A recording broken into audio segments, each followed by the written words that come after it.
Alright, so we've looked at the blood, we've looked at the heart, we looked at the gross anatomy of the heart. Now we're going to start getting into the details of the heart, looking at the cardiac muscle cells, how they operate, how we get the electrical, we get the depolarization to give us contraction of the muscle, and then we're going to look at contraction of the heart muscle and how the pumping takes place, where the blood flows, what's taking place in the heart to make sure the blood flows in one direction. Right, so that will be the part of part two. At the very end, we'll touch on the blood vessels in which the heart pumps out to.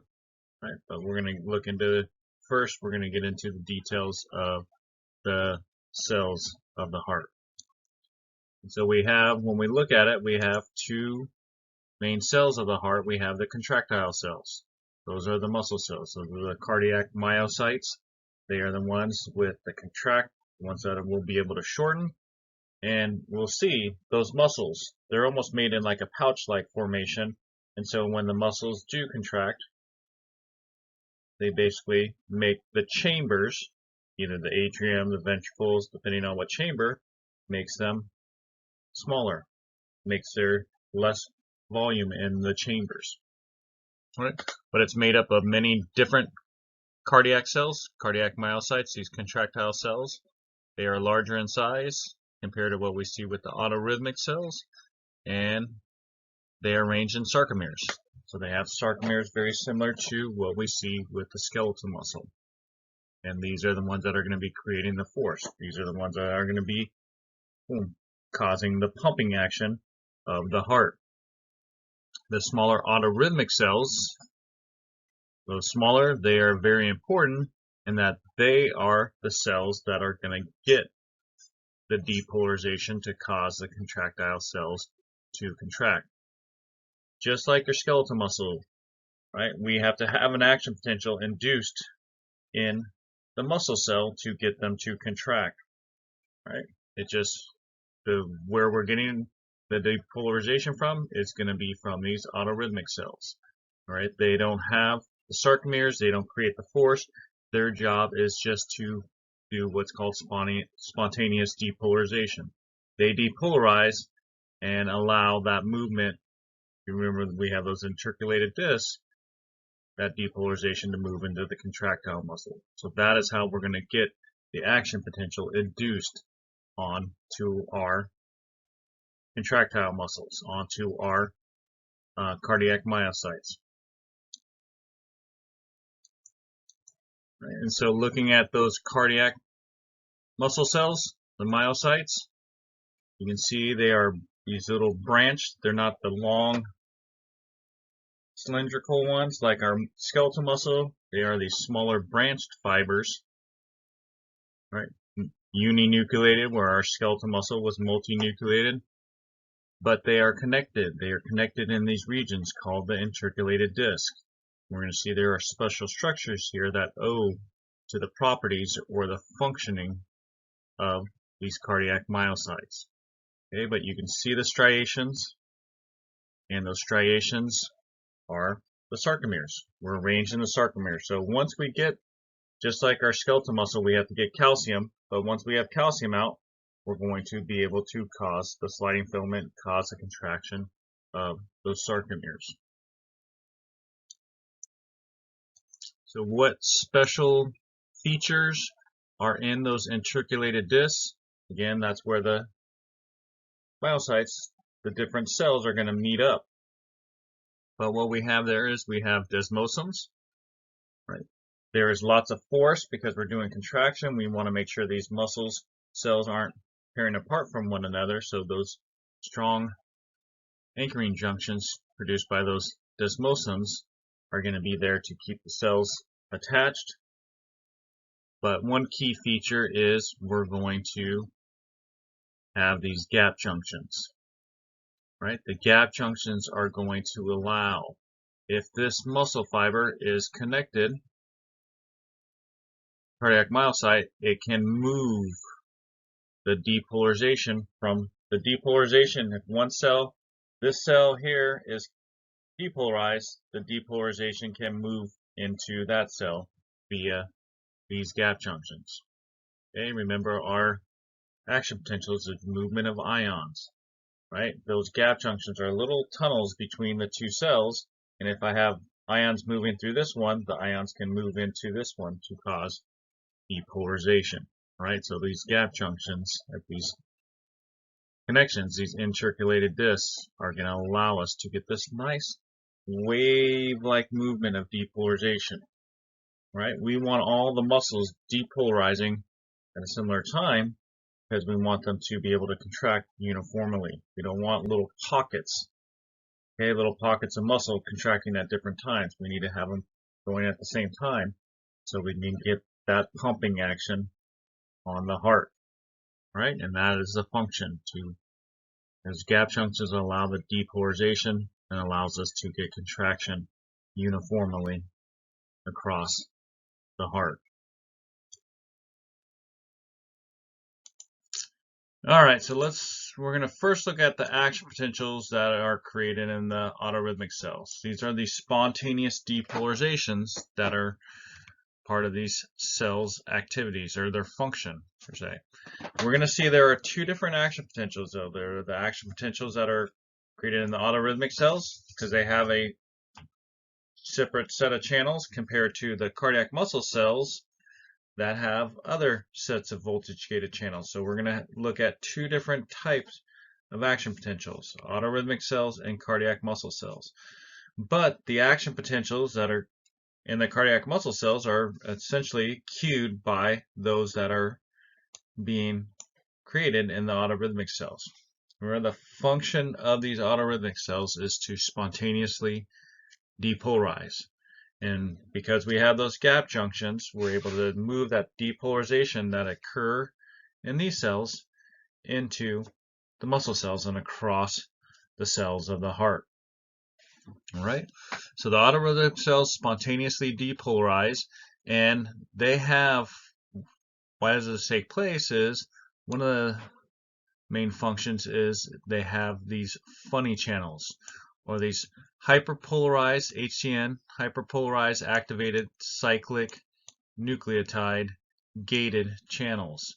I will call them funny channels. When the researchers first discovered them, they saw this funny current moving through them, so they called it the funny channels. These channels are going to open due to hyperpolarization, which differs from all the voltage-gated channels we've seen so far. The voltage-gated channels all open to depolarization, right? Our cell got to threshold, we depolarized enough to threshold, that caused the voltage-gated channels to open. These channels are not open when the cell is depolarized. They open here when we get to the hyperpolarization. And what do they allow? They allow sodium and potassium. They allow both of those ions, but the bigger influx is the sodium influx. And therefore, we're going to get a depolarization from the ions, sodium ions, moving through the funny channels. Okay, so our first step in the channel, or the potential that gets us up to threshold, is called the pacemaker potential. All right, we're going to see it relies on sodium and calcium to depolarize. Again, potassium is involved here, but it is lower than that of the sodium and the calcium, and therefore we get this depolarization. Okay, but the first step is we get sodium influx. Yellow here, those are from the funny channels. All right. There are two types of calcium channels in our autorhythmic cells, voltage-gated calcium channels. There are these T-type channels. These are the ones here that are opening up, that are part of our pacemaker potential.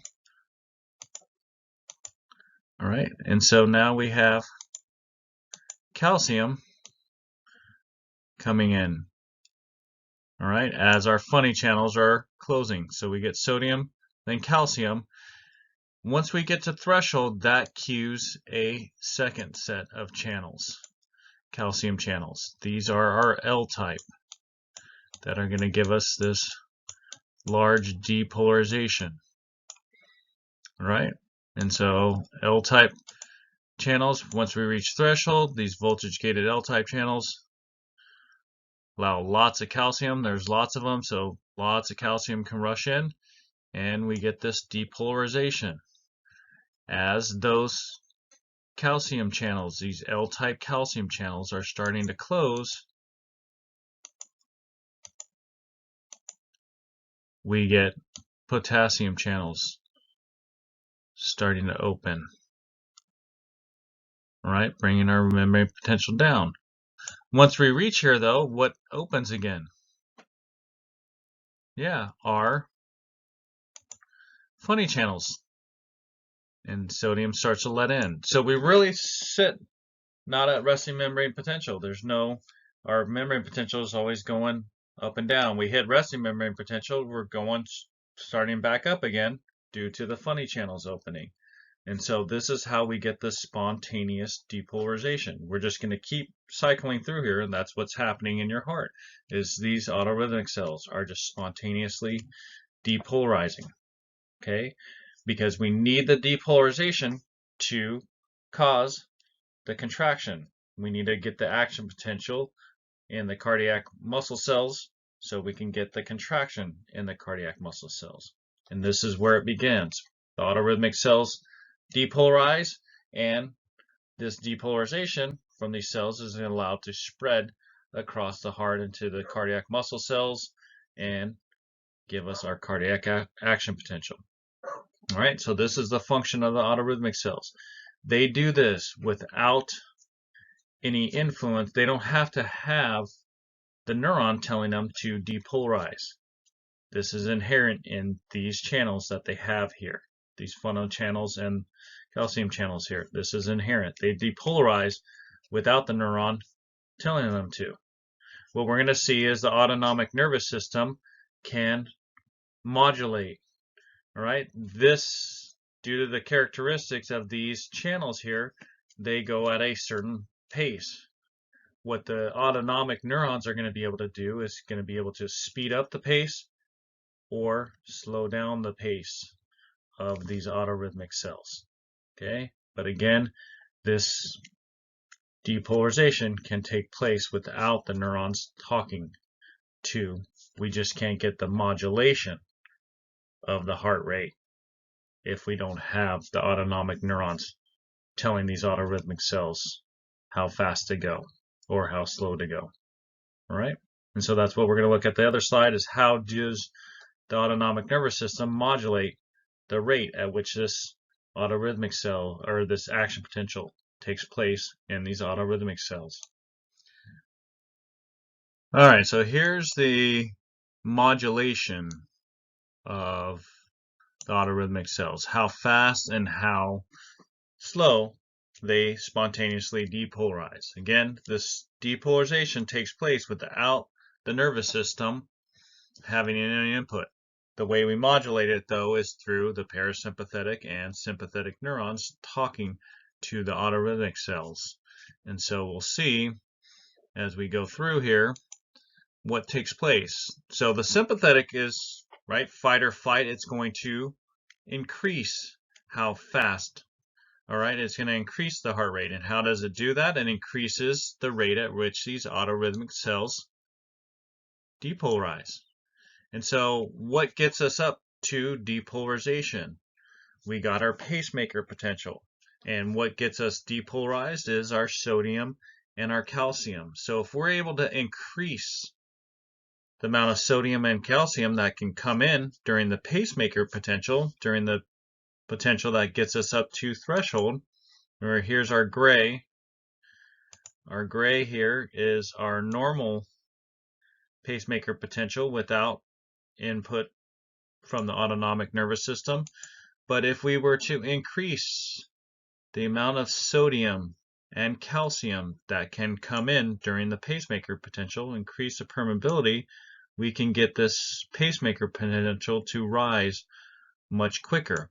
And if we're able to make it rise much quicker, we can get the threshold much quicker, and therefore you can see we can increase, the red is with sympathetic, with increased sodium and calcium permeability. So when the sympathetic is talking, the cell is more permeable to sodium and calcium, and therefore we're able to get up to threshold much quicker and increase the pace of these autorhythmic cells.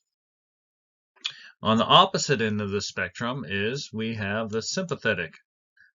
All right, the sympathetic is actually going to increase potassium permeability. Remember, potassium works against the depolarization. So we're trying to climb up the threshold with our funny channels and our calcium channels. If more potassium is leaving, we're bringing it down, and therefore it's working against. And it also works at decreasing the calcium influx. So it works on potassium mainly, but also calcium influx, and both of those effects would result in us taking much longer. Right? Here's the pacemaker potential when we have increased the permeability to potassium and decreased calcium efflux or influx, and therefore it takes much longer than what we see without the parasympathetic influence, the gray here. And so you can see normally these autorhythmic cells would depolarize 3 times. With the parasympathetic, we're only getting the blue. We only get 2 depolarizations in the same amount of time. So the parasympathetic is able to slow it down. And it has to do with the permeability to these cells, their effect on the rate of the pacemaker potential. Okay. Increased sodium, calcium, we're able to go quicker. Increase potassium, and it is much more drawn out. Okay, so that's how we're going to modulate whether our heart rate's going to be very quick or going to be very slow. Okay, because these autorhythmic cells determine the rate at which they depolarize. Specifically, we'll add in here the SA node depolarizes. Right, the SA node's made up of autorhythmic cells. The rate at which they depolarize determines the rate at which the heart is beating. All right, once we have our depolarization, here's our the little blue here will be our autorhythmic cells, and they are tethered to cardiac muscle cells via gap junctions. Remember, we have those gap junctions. Little green is the gap junctions. All right, so when these cardiac, or the autorhythmic cells, the blue cells here, depolarize, the depolarization can move into the cardiac muscle cells. And the cardiac muscle cells have voltage-gated sodium channels in there that get cued by the depolarization, voltage-gated potassium channels, and voltage-gated calcium channels and voltage-gated potassium channels. They are all here, and they get cued when the depolarization moves in from the neighboring cell. Right, and that's going to give us, remember I said there's 2 different action potentials. Those will cue the voltage-gated channels in the contractile cells to give us our action potential that we see here in our contractile cells. So we have several phases. We have a resting membrane potential, phase 4. That's down here, blue. And what happens first? When that depolarization moves in, it cues those rapidly opening voltage-gated sodium channels. And so we get this very quick, rapid rise, this rapid depolarization. All right, that's from our sodium. Now, what do we have on our muscle? We had sodium and potassium channels. Here we have another set of channels, calcium channels. Right. So at the phase 1 here, That's due to sodium channels closing is our phase 1. We get a drop, sodium starts coming in, we get a drop in membrane potential, but as those sodium are closing, we get this set of potassium channels that are starting to open, and that gives us our plateau. So we have this plateau here due to the calcium channels opening, the slow calcium channels. Now as the calcium channels are closing, calcium started stopping coming in. All right, as that happens, our voltage gated potassium channels are opening, and that's going to give us our repolarization phase. Okay, there. All right, so it looks a little bit different. We have this plateau phase, and the plateau phase is due to us having calcium, voltage gated calcium channels on our cardiac muscle cells. Okay. So here's kind of the excitation. You guys have seen this before, the EC coupling in our muscle cells. Right? We have our calcium release, our ryanodine channels here. But if you remember, in our muscle cells, we had DHP channels here that would be tethered to this ryanodine that would open up these channels. The mechanism is the same. We have to get calcium out to get contraction. The difference in the cardiac muscle cells compared to the skeletal cells is what cues the calcium to be released from the sarcoplasmic reticulum. And in this case, it is that extracellular calcium that's coming through these channels. All right, our sodium, right? We have our high sodium and then closing of sodium channels. But what happens when the sodium channels close? Those calcium channels, and here are the calcium channels that are opening, give us our plateau phase. All right, this calcium influx is going to spark the opening of calcium from the sarcoplasmic reticulum. Right, now we got our calcium signal, we can bind to troponin, and we can do exactly what we had before. We can get contraction, and then the calcium ATPase brings the calcium back into the sarcoplasmic reticulum. So concept is the same as skeletal muscle. The only difference is it is a calcium influx, so the calcium-induced calcium release from the sarcoplasmic reticulum that gets the calcium out into the cardiac muscle. Okay, not shown here is those potassium channels. There will be potassium channels, and that cues what? That cues our repolarization. All right. So one thing to note on here's our action potential or cardiac muscle cell. We have this long drawn out action potential compared to what we saw here in our skeletal muscle. In our skeletal muscle, we're out of absolute refractory period here. We can get another action potential, get another action potential, get another action potential, and we were able to get an action potential to the skeletal muscle before it even got into relaxation, before we were able to pump back some of that sarcoplasmic reticulum. And therefore, that's why we were able to give tetanus. Do we want our chambers of our heart to be in tetanus? No, because to be able to pump blood efficiently, we have to relax them, fill the chambers, then pump the blood out. Relax them, fill the chambers, then pump it out. So we don't want our cardiac muscles to be in tetanus, because otherwise we won't be able to fill the heart, we won't be able to pump the blood, and then we go bye-bye. Okay, so what prevents us is we have this longer drawn out action potential, which gives us this longer refractory period. So we can't get another action potential till here. And where is the cardiac muscle? at this point. Here's the tension.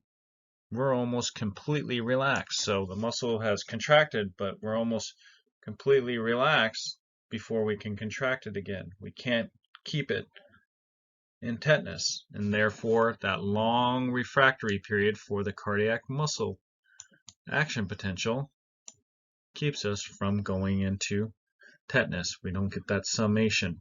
We can't get that sustained contraction, which is important because we need to relax, fill blood, then push the blood out, contract and push it out. So we've now seen the depolarization that takes place in these individual autorhythmic cells and individual cardiac muscle cells. Now let's look at how this depolarization will spread across the heart. So we have to look at the electrical communication. We have to look at what's called the conduction system of the heart, because it's going to conduct the depolarization that's going to control the contraction. So we have these pockets of autorhythmic cells throughout the heart. They're only about 1% of the heart is made up of autorhythmic cells. The rest of it is 99% is the cardiac muscle cells. And so we have, in this case, the SA node. We're going to see SA node is one of those pockets of autorhythmic cells that spontaneously depolarize. And when they depolarize, you can see the depolarization can move through the cardiac muscle cells, depolarizing. So we get this wave-like movement of depolarization. Because again, we don't want small pockets of the heart muscles contracting at different times. We want them all contracting simultaneously. So we get those chambers to contract and give us that ability to pump the blood. Okay, and because we have those gap junctions, all we need is small pockets to cause the depolarization to be able to spread across. Okay. Along with the ability to spread across the cardiac muscles, we have these conducting fibers, these purple regions throughout the heart. These conducting fibers help bring the depolarization very quickly. So these purple regions are tethered or have gap junctions along them to give this nice spread of depolarization. Okay, but there are several pockets of autorhythmic cells. There are pockets of autorhythmic cells in the SA node, in the AV node, and in the Purkinje. But let's look at the whole movement across. So what we're going to see, we have these autorhythmic cells, the SA node, the AV node, and the Purkinjes.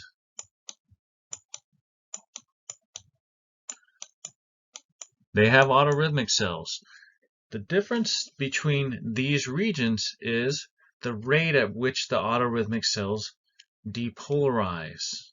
The SA node, 60 to 100, probably more closer to 80 to 100. So they are rather quick. The AV node, 40 to 60 depolarizations. All right, how fast they depolarize. Depolarizations per minute. And Purkinjes, only about 20 to 40 depolarizations per minute. Okay, so there are autorhythmic cells. They are cells that can spontaneously depolarize throughout the heart, just that they depolarize at different times. The other thing to realize is these are all connected through this conduction system, and if the SA node is going at 80 depolarizations per minute, the depolarization from the SA node is going to reach the AV node before the AV node is going to fire at that slower rate.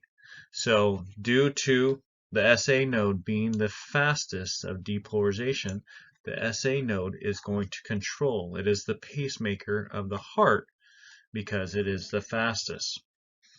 Okay, so we start our Electrical signal. We start it here at the SA node.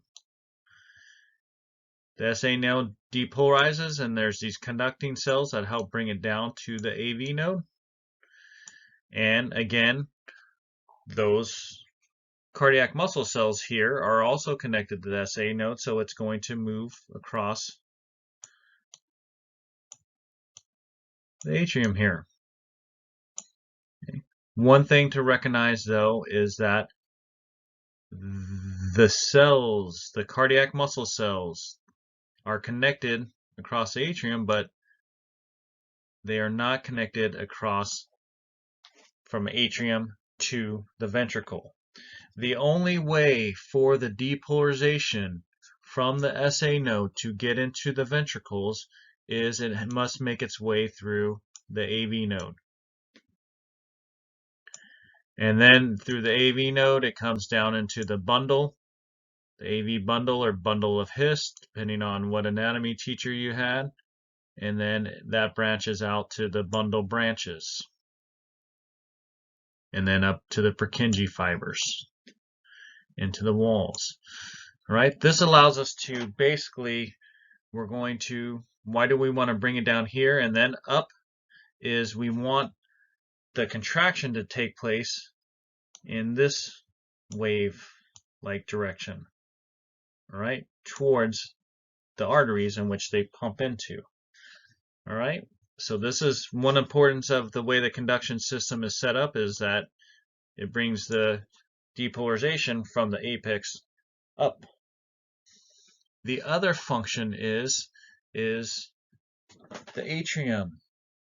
The atrium's job, basically, when the heart is relaxed, that is when the ventricles get filled. The ventricles are important for filling because they are the ones that pump and create the pressure out into the large vessels, into the pulmonary artery or the aorta. Okay, so as we're going, the atrium's job is just basically to push the last 20% of blood into the ventricles before the ventricles contract. So what we need is a staggering of the atrium and the ventricles. We don't want, if this is the ventricle and this is the atrium, we don't want them going simultaneously. We want 1, 2, atrium, ventricle, atrium, ventricle. All right, and so that is one of the functions. That is one of the functions of the AV node. The SA node depolarizes. The depolarization moves across the atrium and towards the AV node, but the AV node puts in what's called the AV nodal delay. The depolarization moves slowly through the AV node, and therefore we get the depolarization of the atrium and the contraction. And then as we're contracting the atrium, then because of this delay, now the depolarization can move through to the ventricles. Okay, so that's what the AV nodal delay is for. Allows us to get the atrium to contract, followed by the ventricle. They're not going simultaneously. Boom, AV nodal delay, now ventricle. Boom, AV nodal delay, now ventricle. Okay, so that is the function of the AV node, slowing it down. Okay. But that is the route in which the electrical activity is going to take place in the heart. Okay, we already said the fastest of these is the SA node, and therefore it is going to be the pacemaker. Again, as it fires, depolarization moves across the atrium and towards the AV node, but again, we get the depolarization across the atrium, and then when we reach the AV node, now the AV node is where we get the slowing. Okay, it is the only way through from this SA node. We don't go across here. The only way to get the SA node depolarization is to go through the AV node. Okay, and then in and then up through the Purkinje fibers. So that delay. Allows us to get AV nodal delay, boom, atrium, ventricle, atrium, ventricle.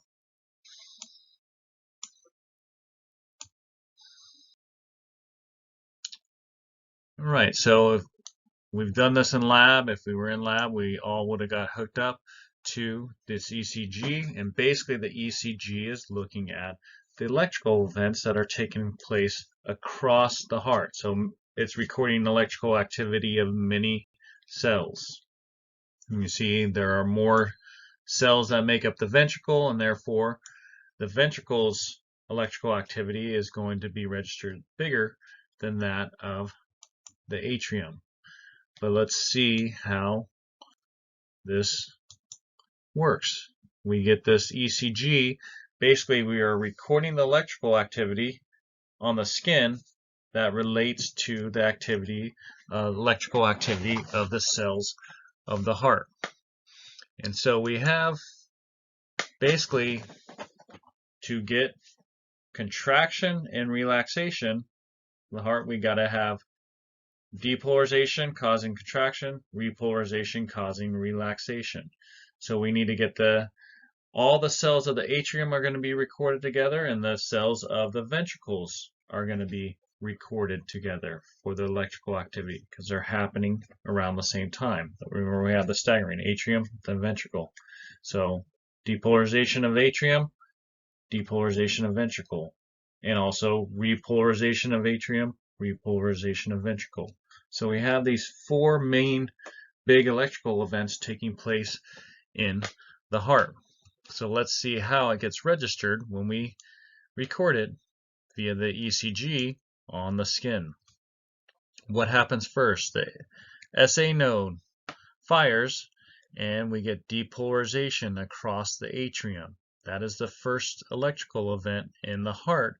And what do we see on the ECG? The first event we see is this P wave, right? Even though this is coming down, this is all depolarization, okay?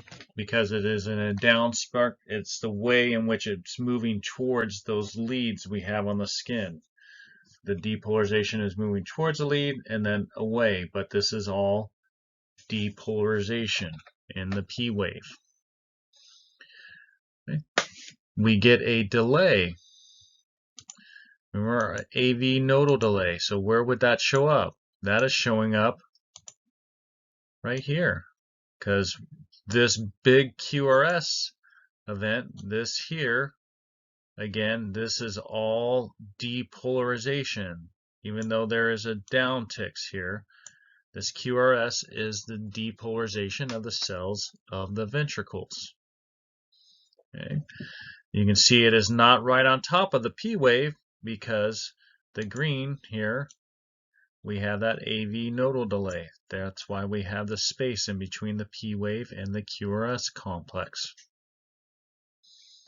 Right? We have the depolarization, the QRS, followed by the repolarization.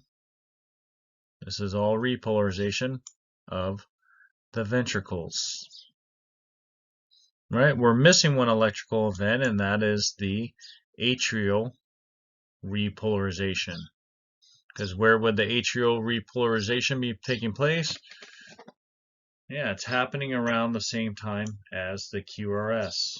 And therefore, this big QRS complex masks the ability to see the atrial repolarization. So in the healthy heart, this is where we're going to see P wave space followed by the QRS followed by a T wave. Right? Unfortunately, this doesn't always take place because there are disorders of the heart that are going to mess up electrical activity.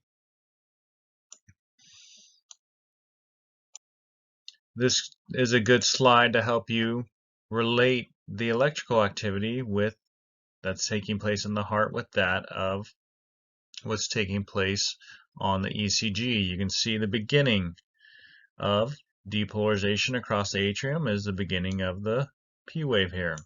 As it spreads further across the atrium, we get the P wave finished.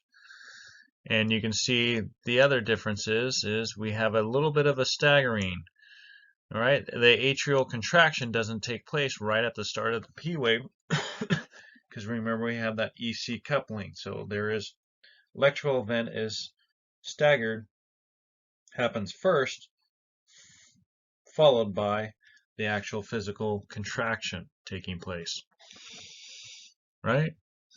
We hit the AV node, we get our delay, and then as we start moving through into the septum here and through the AV bundle and the bundle branches, we get our QRS, or sorry, our Q. And then as we start heading up and depolarizing many of the cells of the walls of the ventricle, we get the big spike. And as we further, remember this is all depolarization here, we get our depolarization of our ventricles. Okay, you can see this doesn't start right over here. There is a little delay between the electrical and the actual physical contraction of the ventricles. Right after the depolarization, pink, the ventricles get repolarized and we get our T wave. Right, in this period here, this is called the isoelectric. Right, nothing's taking place electrically in the heart. The heart is relaxed. The atriums have been repolarized and the ventricles have been repolarized. The heart is completely relaxed, low in pressure. We're going to see this is when most of the blood gets filled in to the heart before it contracts again to pump the blood. Right, so this is what's taking place electrically. We'll look at some malfunctions in this electrical activity, looking at some differences in ECGs, and then we'll get into the actual cardiac cycle and the actual physical pumping, the events that take place to get us the pumping of the blood through the heart. So looking at these ECGs, okay, if the SA node is slower, we may have bradycardia. If the SA node is faster, we could have tachycardia. All right. Also, we can have what's called heart block. This is third degree heart block, in which if you remember the structure, the AV node is the only way to pass electrical from the SA node into the ventricles. What happens if that AV node gets damaged? When the SA node depolarizes, can it move into the ventricles? No. Ventricles not contract? You got to remember we have autorhythmic cells in the Purkinje fibers in those walls of the ventricles. The only difference is the Purkinje fibers go at 20 to 40. All right, so we have the SA node up here going 60 to 100 depolarizations per minute, and they're going to depolarize the atrium.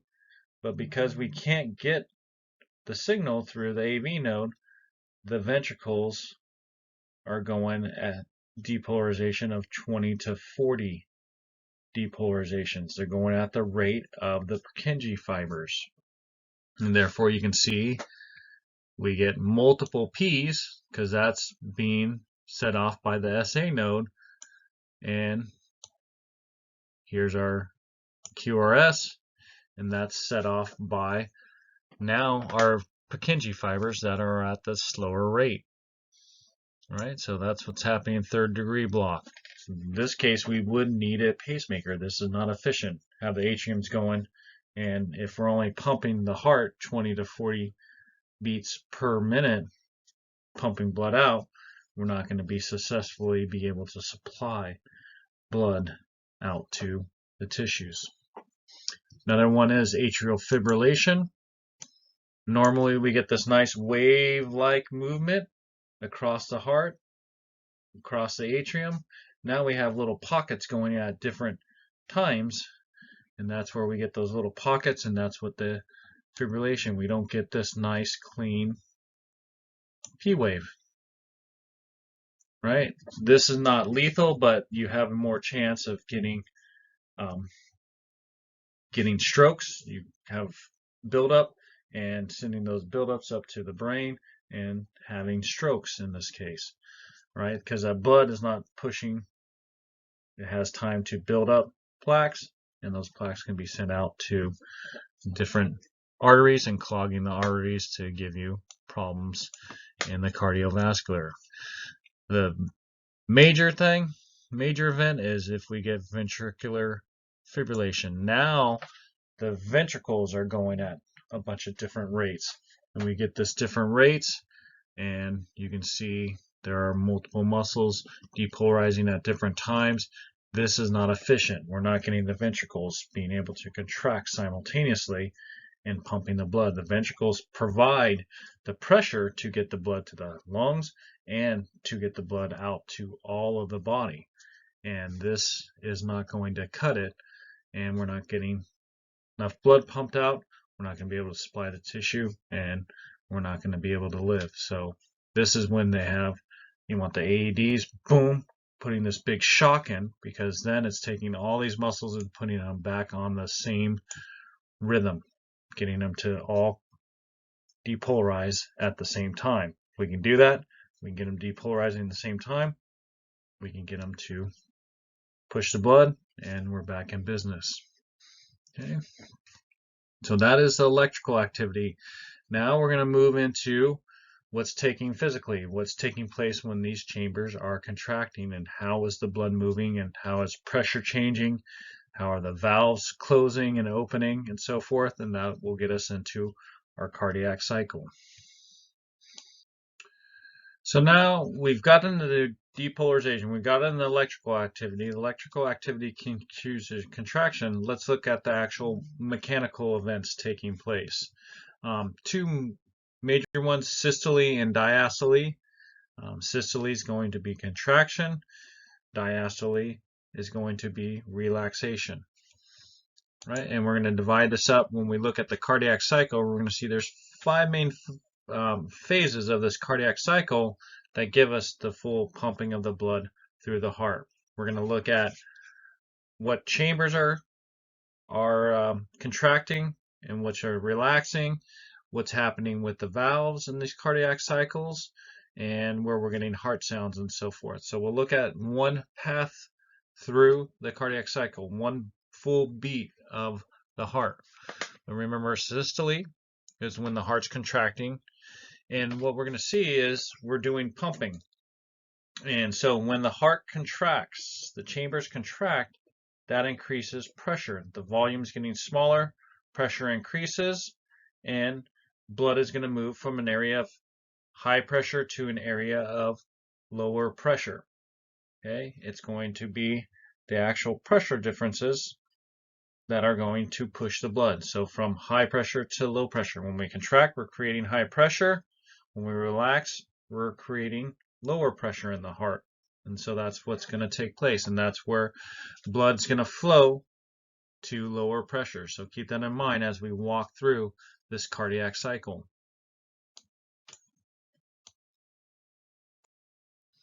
Right, so like I said, there are 5 main phases that make up the full cycle through the heartbeat or through the cardiac cycle. We have the first is going to be late diastole. Then we move into what happens first, atrial systole.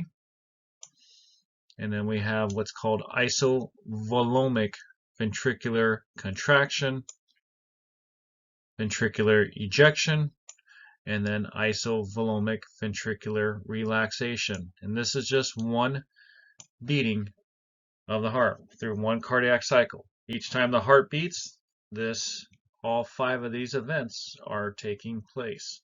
So we'll walk through the different events and what's taking place in these events, pressure-wise, filling, blood-wise, to get us an idea what's happening mechanically in the heart. All right, so late diastole, this is on that line. So if we were going to match this up electrically, this is where it's isoelectric. There's nothing happening electrically because the atriums are relaxed and the ventricles are relaxed. There is low, when the heart's relaxed, there is low pressure. And so this is when the blood that's returning to the atrium, either right side from the inferior and superior vena cava, or for here, it's the pulmonary veins bringing the blood back, right? But the pressure is low, so blood is just passively filling into the heart through the atriums into the ventricles. Okay. We're going to see in this case the semilunar valves are closed. And why are they closed? They are closed because there is pressure in these arteries. In this case, we're looking at the pulmonary artery. Over here is the aorta. When you take your blood pressure, you're taking pressures in your vessels. Is it zero? Is it very low? No, it's actually fairly high. So it's at the low point, it's at 80, say, for blood pressure of 120 over 80. So there is high pressure here. The heart is relaxed in this state, and so blood would try to run backwards into the ventricles, and that's what the semilunars doing, are closed to prevent that. But blood is just coming in through the atrium into the ventricles because pressure is low, coming through those AV valves. So the AV valves are open in this. All right. This is what we call the passive filling phase. All right. What happens first? We have the isoelectric, then we hit the P wave, and that is when we get atrial depolarization. Atrial depolarization cues atrial systole, the contraction of the atrium. Okay. When the atriums contract, boom, it's forcing blood into the ventricles. Remember, the ventricles are still relaxed, so they are low pressure. That's why the semilunars are still shut. But we're pushing the last bit of blood into the ventricles. But we're actually actively doing it, so this is called the active filling phase. Right? Because we're actively pushing blood into the ventricles. This is when we get the atriums first, then the ventricles. Okay? The last 20% of the blood before the ventricles contract is pushed in during atrial systole, and that will move us into isovolumic ventricular contraction. This is the beginning. So we're going to have 3 phases when we go for contraction. We're going to have 2 phases followed by the relaxation of the ventricles. But this first phase, this is early ventricular contraction. This is when the ventricles start to contract. Isovolumic. There is no change in volume. Same volume is what that means. That means no blood is being pushed anywhere. Blood is not being pushed out into the arteries yet. Into the pulmonary artery from the right side, into the aorta from the left ventricle, because pressure is increasing, but the pressure is still less than the pressure out in the arteries, and therefore blood is not going to push into the arteries until the pressure in the ventricles is greater than what is in the artery. And it is not at the beginning phases of contraction, the pressure is not great enough to push blood out here. But the pressure is great enough to try to push back on these, where the atrium at this point. The atriums are relaxing as the ventricles are going into contraction, so pressure is low here in the atrium, but it's increasing in the ventricles. So that blood would try to push back into the atrium. That is when we get the closing of the AV valves in this isovolumic ventricular contraction phase. And that vibration creates turbulence in the blood, and that is when we get the first heart sound. Should be a T there, heart sound. Okay, the lub sound. Right? In isovolumic, if you think isovolumic, there's no change in volume, so there's no blood going into the atrium, no blood going in the arteries, therefore both sets of valves are closed during isovolumic phases. All right. As we continue to increase contraction, increase systole of the ventricles, eventually the pressure is going to be greater than the pressure out in the arteries. And that is when we hit ventricular ejection. Okay, the pressure here, as the ventricles continue to contract, the pressure gets greater, greater, greater. Eventually, it rises greater than what's in the artery, and that is when the blood will be pushed into the arteries during the ventricular ejection phase. Okay, we're still in ventricular systole, we're just later in the phase.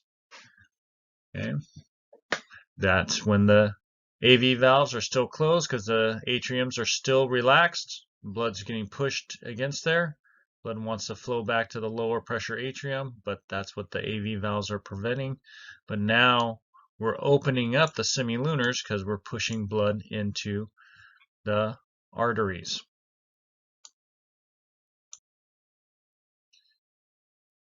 All right.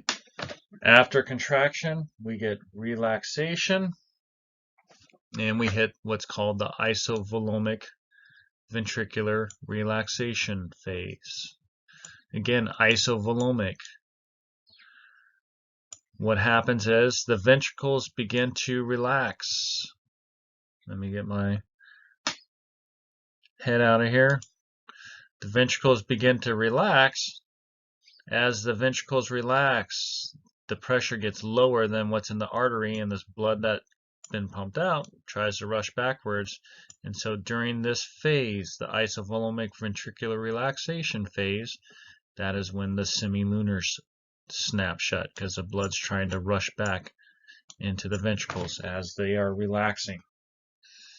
Okay, and that's when what do we get? When the valves shut, we get our heart sounds. This is where we get our second heart sound. Okay,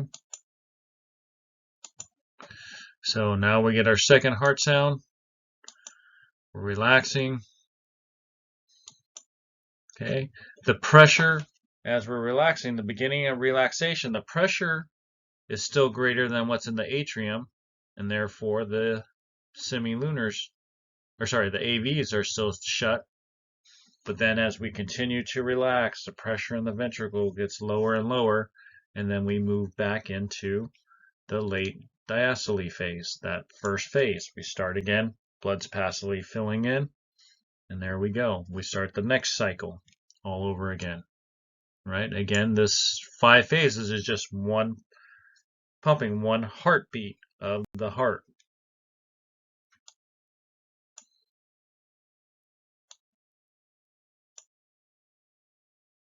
All right, so this is what we call a Wiggers diagram.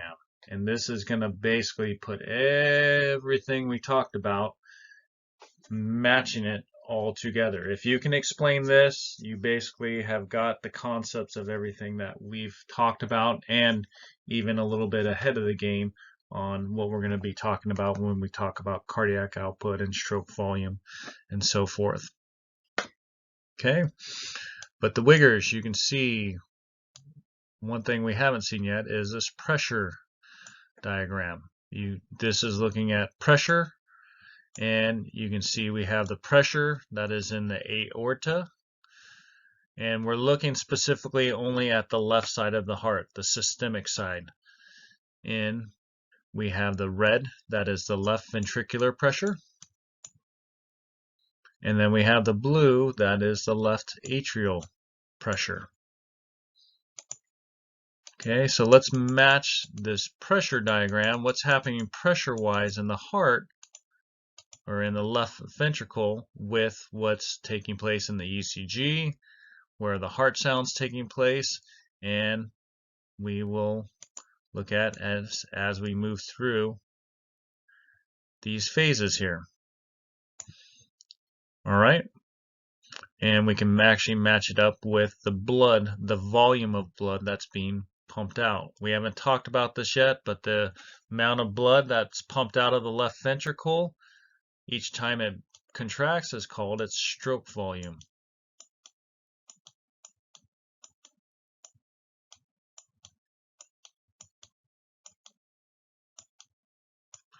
All right, so let's get through and look at what's taking place. So we're here at, this would be late diastole. Blood's just passively filling in. We're at that first phase. All right, what happens in phase 2 is we have the atrial systole. The atrials contract, and you can see the ventricular pressure, the red pressure here, is matching that of the atrium almost. All right, because that blood from the atrium is being pushed into the ventricles, increasing the pressure in the ventricles. All right, so those AV valves are open, the semilunar valves are shut, and what takes place is now we get isovolumic ventricular contraction, the beginning of the contraction phase. All right, and that lasts all the way to there. All right, this between A and C represents the isovolumic ventricular contraction. What else do you see taking place here?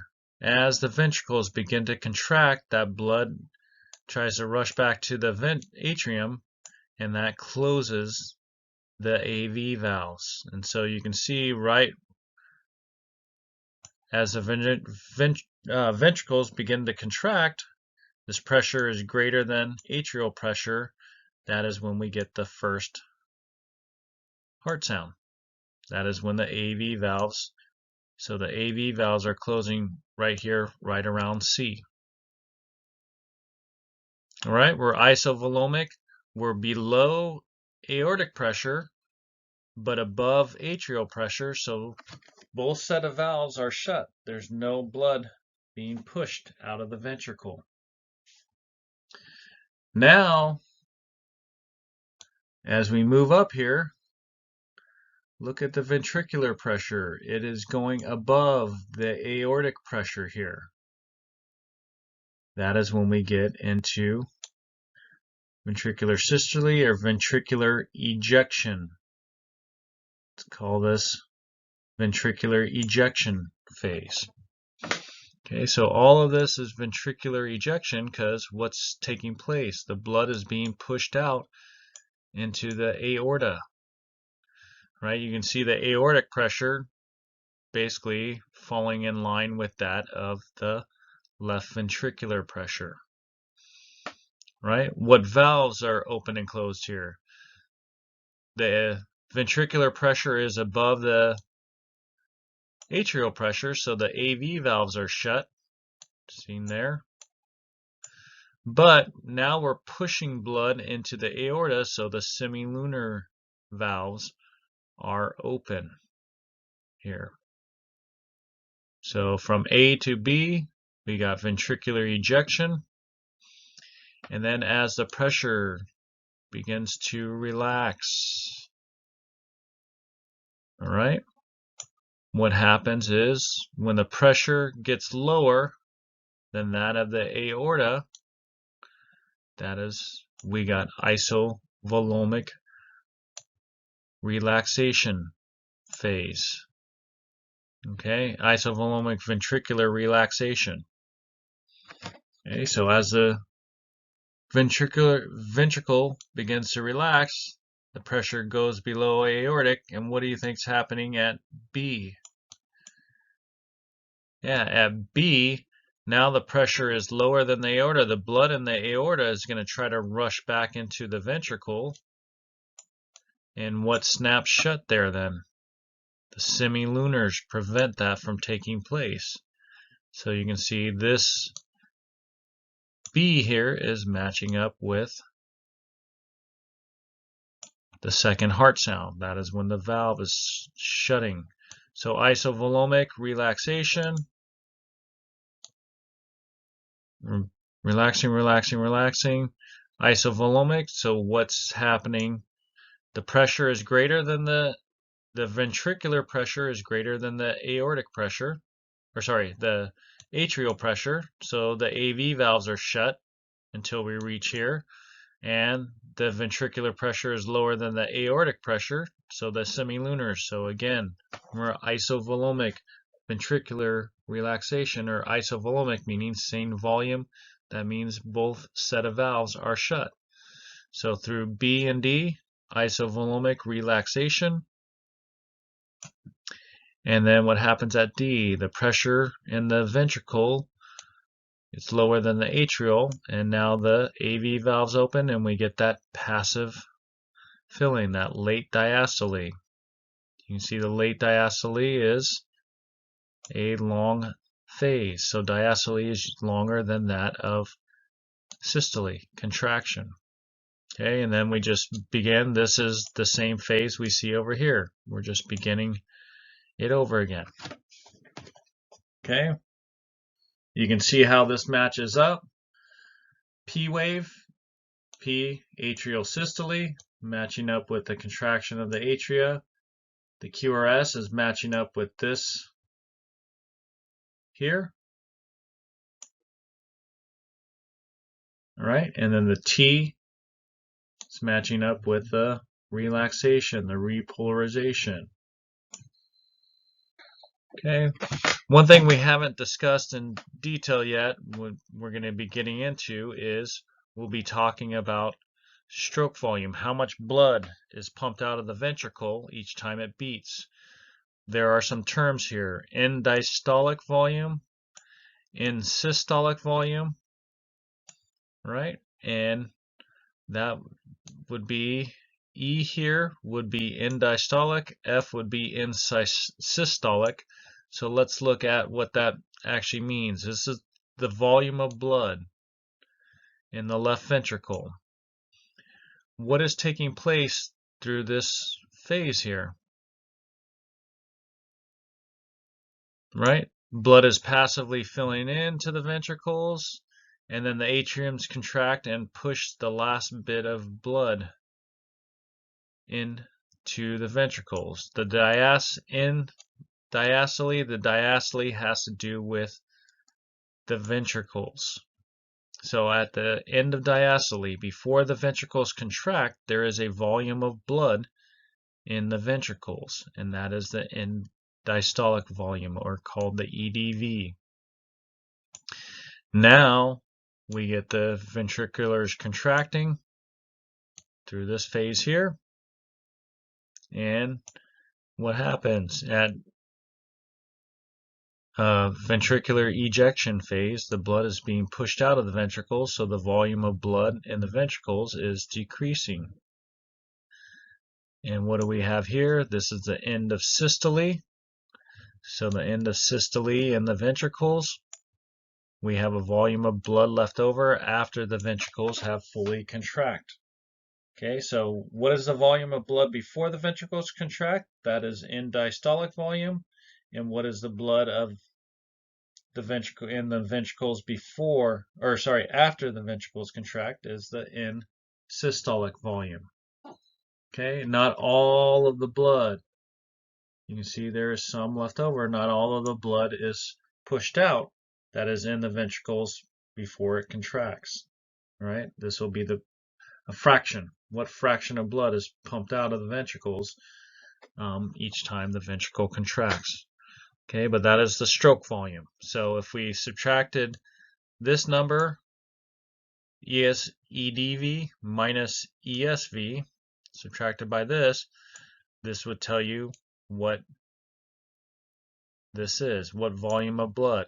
And that volume of blood is the SV, or the stroke volume. Okay, we're going to be discussing about this when we get into cardiac output and we get into the next lecture when we start looking at blood pressure and so forth. Okay, this is a lot of information, but if you can get this down, if you can understand this, you're understanding a lot of the concepts that are taking place.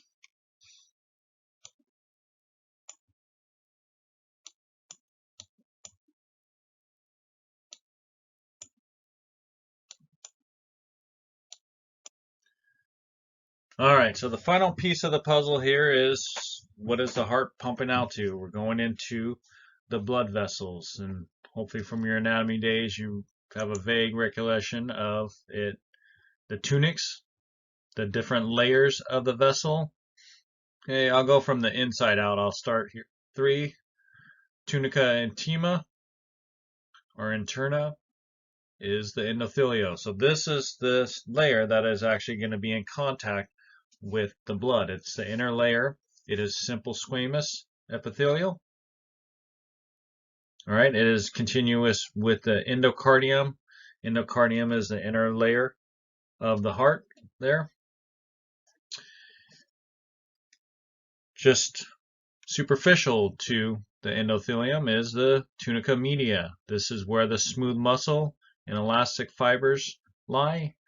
And there'll be changes depending on what vessels we're at. Depends on how much smooth muscle, how much elastic fibers that are going to be there. So this is usually the layer that is changing depending on what vessels we're at. We'll have some that have lots of elastic fibers, less smooth muscle, some that will have lots of smooth muscle and very little elastic fibers. So we're going to get into these differences in vessels. The tunica externa, the outer layer, and this is going to be what lines us or anchors us to the different organs, the blood vessels, to where we're looking at or where we're at in the body. Okay, so depending on the vessel, depends on what makeup of these. Most have 3. We're going to see our capillary beds where we actually get exchange. We're only going to have this simple 1 layer. All right. So here's kind of the makeup. We got arteries. Arteries are going to be our pressure reservoirs. This is where we're going to have high pressure. The veins, the venous system that returns it back to the heart is going to be the volume reservoirs. Right? You can see the difference in the layers. They both have 3 layers, but you can see the Tima is very similar, but the tunica media, usually there is larger, more smooth muscle in these and elastic fibers in the arteries than there is in, say, the veins. Okay, but the flow of blood goes from arteries, right, into the capillary where we get exchange at the tissue, and then into the vein to return it back to the heart. Okay, heart pumping into the arteries, blood supply to the capillaries, capillaries fill to the veins, and then the vein brings the blood back to the heart. Okay, so we're going to look at these different vessels. There are different types of, say, arteries, and we'll look at the structure of the capillary and the structure of the veins and how they operate. So the first arteries, the ones closest, most proximal to the heart, are elastic arteries. They're going to be stretching. Remember, the blood's being pushed in, and these vessels stretch to the blood being pushed in. So the tunica media and these largest arteries, they have lots of elastin. They have a lot of elastic fibers in them, so it gives them the ability to stretch. And this is basically going to be the driving force for the movement of blood from the heart. These elastic arteries stretch and then contract, and that's going to create this wave-like movement of stretching and contracting of these elastic arteries that help propel the blood through the vessels.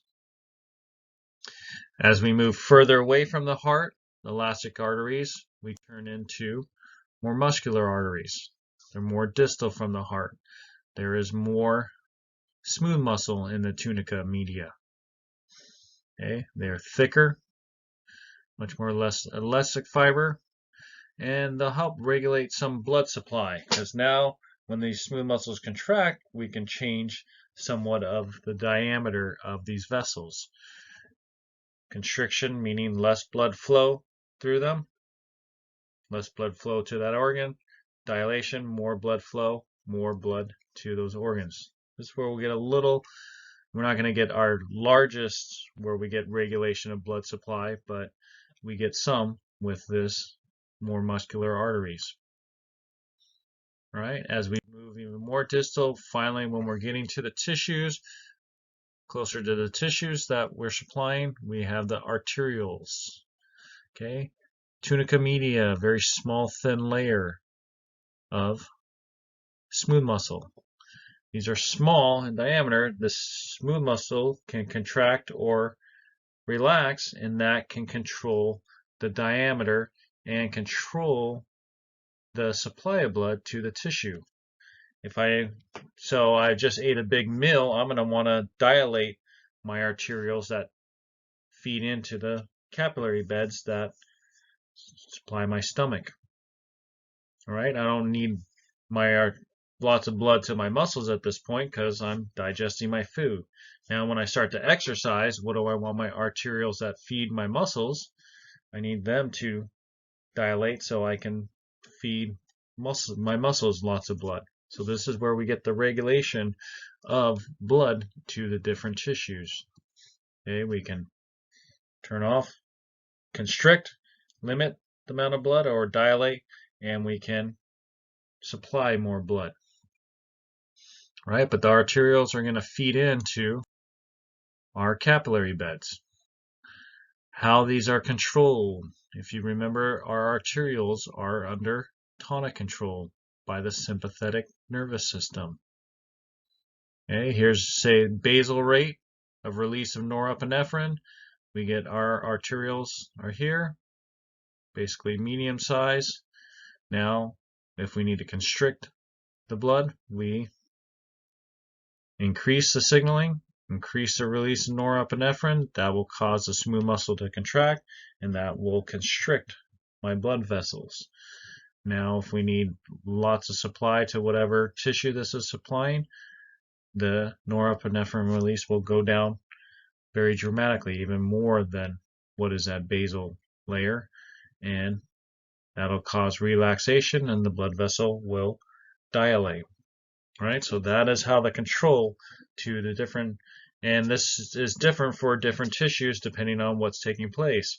Right, when we're running, we don't need to, we're going to have our arterioles constricted to our digestive tract because we don't need to be digesting food when we're needing our blood to be going to our muscles. Our arterioles to our muscle will be dilated so we can feed those muscles to blood so we can keep them operating. Okay, so that is how it's controlled though. And these arterioles are going to feed into capillary beds. Okay, terminal arterioles, the smallest arterioles, feeding in. And now we can even get regulation here at the capillaries. We have these precapillary sphincters right here. These little smooth muscles there. So we're feeding in arterioles into the capillary beds, into the what's called the metarteriole. It's going to move through from this metarteriole, moves from the artery side to the venous side, but it's also connected to these capillary beds here where the sphincters are. So if we want to not supply blood, we would constrict these sphincters here, and then the blood just flows from arteries into the vein. We don't get the diffusion at the capillary beds. We're not supplying the capillary beds. Okay, but if we're supplying the capillary beds, now this is where we're going to get exchange to the tissue.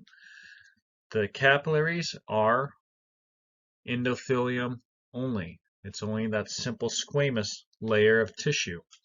Okay, simple squamous allows us to get rapid diffusion. We're going to diffuse out oxygen, diffuse out nutrients.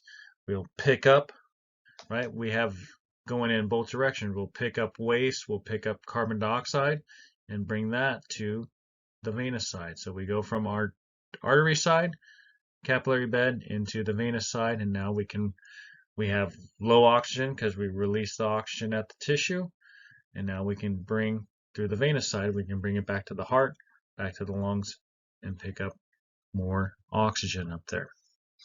Okay. Now our capillaries, we can have several types depending on what is happening, what's taking place at the tissue, what's the function for the capillaries. That the most common is the continuous. There's no physical holes, so we'll get small items can pass, oxygen, small nutrients can pass through. What about places where we need a little bit bigger things to get through, where we need to have some kind of filtration to take place? Filtration, we'll see our kidneys filter. We'll let a little bit bigger things out. Then we can have fenestrated. There are these small holes in the endothelial cells, which allow a little bit bigger things going through than what we would allow at the continuous. And then if we need to get stuff like cells out, our red blood cells, we need to basically, our old blood cells, we recycle, so we have to break them down. And so in places like that, like our liver and spleen, where we have to get bigger items out, like cells, we have these sinusoid capillaries with these large gaps in it to allow things like cells, red blood cells, to be able to get their way out into the tissue. Okay? So depending on what function's taking place, depends on what type of capillary you would find there. And then once we're through the capillaries, we've done our exchange. Now we're going to move into the venous side to bring the blood back to the heart. Okay, so they drain the capillaries, return the blood to the heart. The pressure is much lower in the arteries. The walls are much thinner. Okay, but most 60% of the blood is in the veins. They are bigger. They hold more volume. They are known as our blood reservoirs, where our arteries are our pressure reservoirs. We got lots of pressure in the arteries. And you can see the setup, right? And we're going to see one other difference you see between the artery and the veins is you see these valves here. And this is important because there is low pressure in the veins. We're going to need these valves to prevent backflow. Okay, so after we get through the capillaries, we first feed into venules, smallest of the veins. All right, so our arteries, you saw we went from a big artery and we diverge out into smaller and smaller arteries. Where the veins, we start small and then we converge into bigger and bigger veins. Okay, the venules are going to merge to form veins. One thing that happens at these venules is our diapetus. This is where our little white blood cells can squeeze their way out and get out to the tissue. This is where they will be taking place. Remember, we can't get cells out here, but our white blood cells are known to squeeze through, and that process is called diapetus. This is where it would be taking place. We'll talk a little bit more about this when we get into the immune system.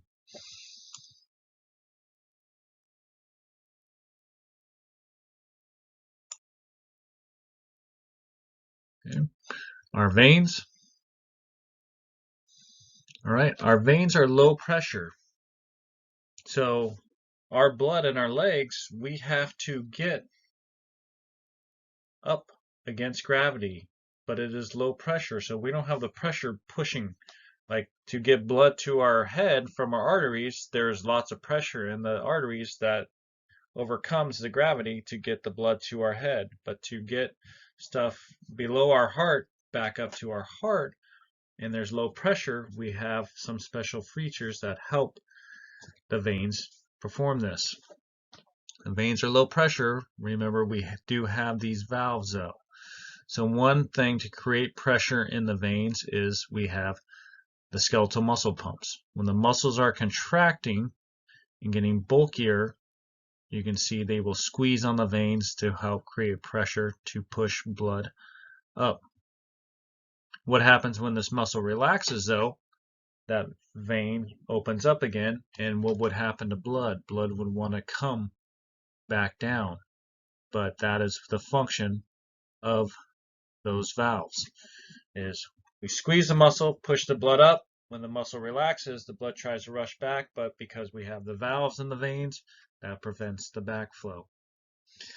Another pump in the system is we have a respiratory pump. When we contract our diaphragm, all right, there is less volume here. When there's less volume, there's greater pressure.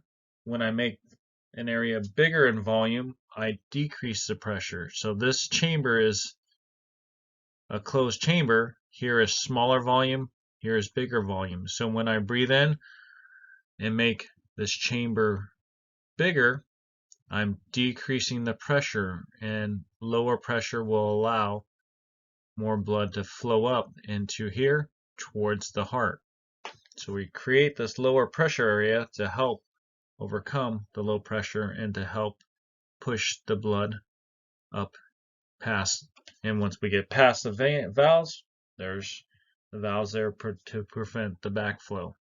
Okay, so it's a combination of skeletal pump, respiratory pump. I like to think of it when I want to think about this in my head. What happens when you exercise? Do you want to pump more blood? You want to pump more blood. So to pump more blood, I have to return blood much quicker. And what am I doing when I'm exercising? I'm using my muscles. So my skeletal muscles are helping push blood back up to the heart. My respiratory pump, I'm breathing more rapidly. I'm creating this environment much more quickly when I'm exercising, and so that will also help return blood to the heart so I can keep pumping it out at a faster rate. Okay, so combination, skeletal muscle pump, respiratory pump, valves. Also, your sympathetic can add some constriction to the vessels, to the veins. When we're exercising, your sympathetic constricts that small amount of smooth muscle on the veins to create a little bit greater pressure to help move the blood back to the heart. All right, so lastly, we'll look at lymphatics. Is that there is more, when we are at the capillary, there is more blood pushed out of the capillary beds, or more materials pushed out of the capillary beds than brought into the capillary beds. So that means we're constantly adding fluid out to the tissues, right? If we have no way to remove that fluid, we get edema. We get, right, water retention basically in that area. We get that edema. Water accumulates, or the fluid accumulates up. So what we have our lymphatics that help in this function. Besides the immune system, we'll talk lymphatics, in that are help transport the interstitial fluid back. So they have these, the yellow here is the lymphatics. You'll see there are these one-way valves that bring fluid into the lymph vessels, and the lymph vessels are ultimately going to bring that fluid back into the veins. So one of the main functions is to help take away that extra fluid that gets pushed out here to prevent edema from taking place. So if you had a blockage in your lymphatic vessel, you can imagine where that blockage is, you would have much edema. You would have your tissues expanding out into edema. We'll see in digestive, the lymphatics are also involved in absorbing fat, and we will see the lymphatics again because they are where our lymphocytes, those white blood cells, are basically residents of. Okay. So you see kind of the movement We pick up tissue, we got the lymph nodes, we bring the fluid back into the venous system, and then it comes back out. Fluid gets pushed out again at the capillaries. The lymphatics are still there to help. So if this got blocked, imagine the fluid here would build up. So lymphatics are important in keeping the fluid buildup in the tissue.